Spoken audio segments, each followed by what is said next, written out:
Let's talk about the elephant in the room. Are you wasting all of your time over the past couple months learning Claude? Well, in this video, I'm going to break down my honest thoughts about this. Right now, it feels like everybody and their grandma is talking about how they're switching from Claude Claude Code over to Codex, even though you probably just got up to speed with what Claude is and you're starting to feel comfortable after months. So in this video, I'm going to address whether or not you are wasting your time learning Claude or any specific AI tool for that matter, just for a new tool to come out a couple weeks later. And I will tell you this video probably will give you a refreshing perspective and will probably cool down this ADHD you're feeling around all these different AI tools. Because right now it probably feels like you're on an endless treadmill chasing different AI releases that are coming out, and I feel this myself, and it's literally my job to stay on top of AI every single day. By the end of this video, you're going to understand why this is the wrong question, which tool we should be using. Because when you understand the fundamentals I'm going to talk about in this video, it really doesn't matter which tool that we're building with. So let's dive into this now. All right, so I wanted to make this video first of all because I'm getting so many questions about this inside of my school community. I have so many people asking, am I wasting all of my time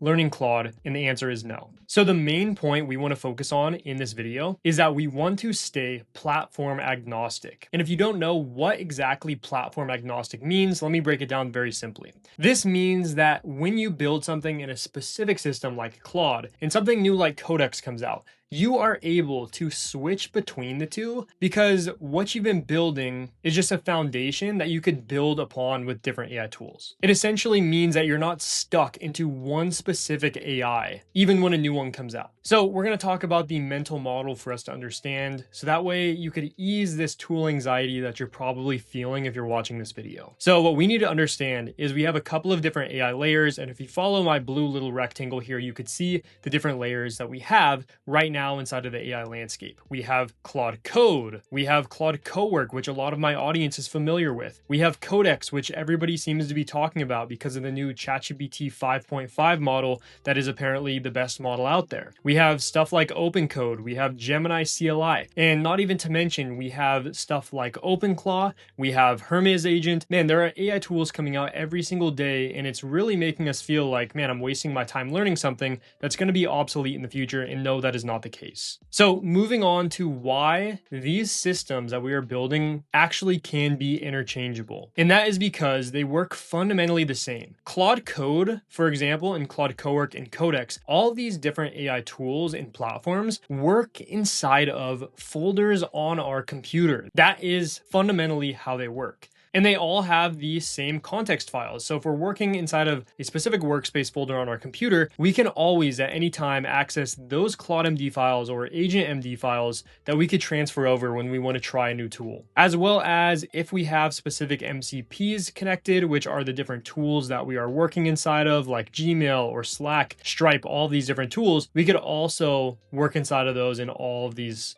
tools like Claude Code, Codex, etc. And these three things that I just talked about right here are our foundation. They're permanent, they're portable, and this is something that we own. Since they live locally on our computer, we can always access these specific skills or agents that we've built inside of them. Now, since this is the workspace that we're working inside of, we could open these in any of these different platforms. So instead of just talking about this, let me show you exactly what I mean. Now, this is a folder that we're working inside of. This is the Claude Code short system. You can see all these little subfolders. Yes, this is messy, but this is where I've been working mainly inside of Claude Cowork for the past 4 or 5 months. This is basically where my entire business runs. Now, if you're anything like me and you've been using Cowork over the past couple of months, you're probably feeling pretty attached to the entire workspace that you built inside of that folder. Well, the good part is let me now toggle on Claude Code over here. Now I'm inside the desktop app. If you don't have it, make sure to download this to use both Cowork and Code. And then what I could do is I could just create a new session. And as you can see down here in this little writing, Claude Code short system is the folder we're working inside of. This is the same one we were working inside of. Now we could select obviously any of the folders where we have on our computer, but this is the one that I was using and built directly inside of Cowork. Now to show you this in practice, I'm going to run this skill, which is my PDF guide skill. And I basically want to create a PDF guide breaking down why it's important to stay platform agnostic with Claude Cowork, Claude Code, and Codex. So I'm going to send that off inside of Cowork. And then what I'm going to do is I'm going to come over to Claude Code. Since I'm in the same workspace here, I'm going to give it the exact same prompt. And I have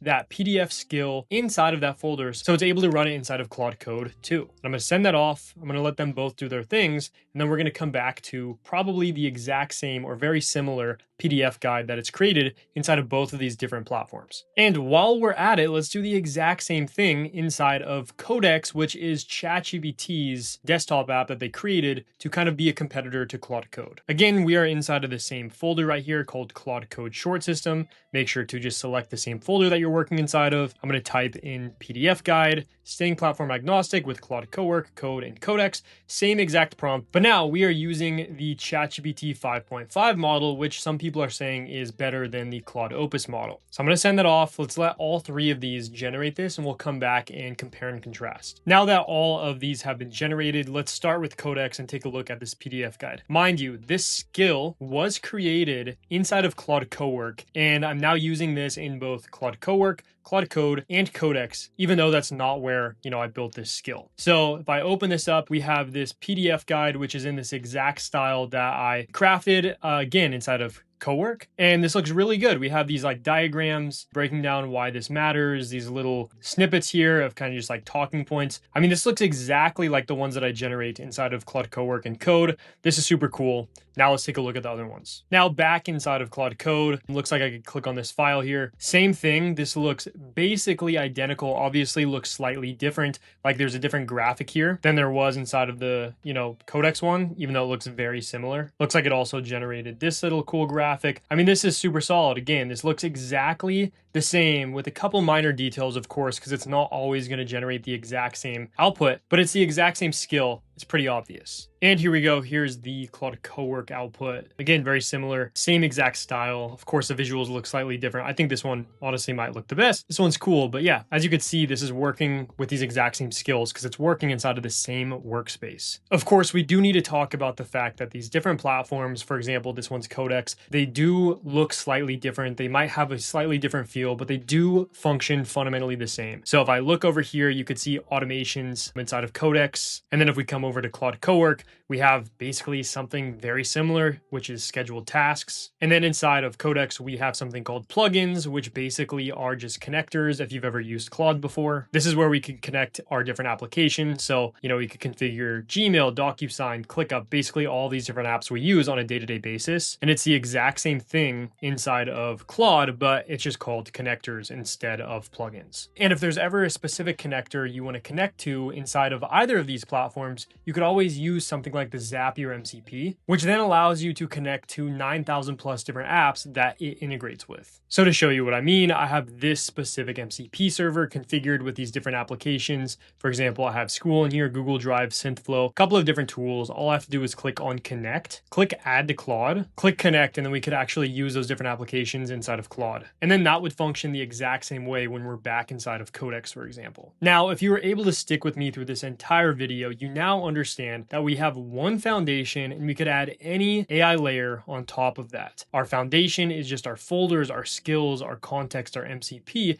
that live on our local computers. And then whatever a new tool like Claude Code or Cowork or Codex, OpenClode or the Gemini CLI come out, we could actually go ahead and begin using those if those models are more powerful than what we've been using in the past. For me personally, I spend the majority of my time still inside of Claude Cowork. I do use Claude Code when I need to do something a little bit more technical, but I personally haven't found a need to switch fully to something like Codex. But that doesn't mean that I can't do it whenever I want to. Sometimes I will run a task inside of Codex just to compare and contrast to see if I get a better output because of the new GPT 5.5 model. Anyways, guys, I hope you guys can understand this concept, and I really hope that this maybe calms down your tool ADHD that you're probably feeling. It does probably feel like you're running on a treadmill trying to chase these different AI tools. But if you understand this, this should calm you down quite a bit. If you guys want more content like this, make sure to subscribe to this channel. I cover AI for non-techies, and if you want to join my school community, we have some amazing people in here. I have a full Claude Cowork course. I share all the different Claude skills that I use that you could also use inside of Codex, and it's a great place to be. With that being said, guys, thanks for staying to the end. I'll see you in the next video.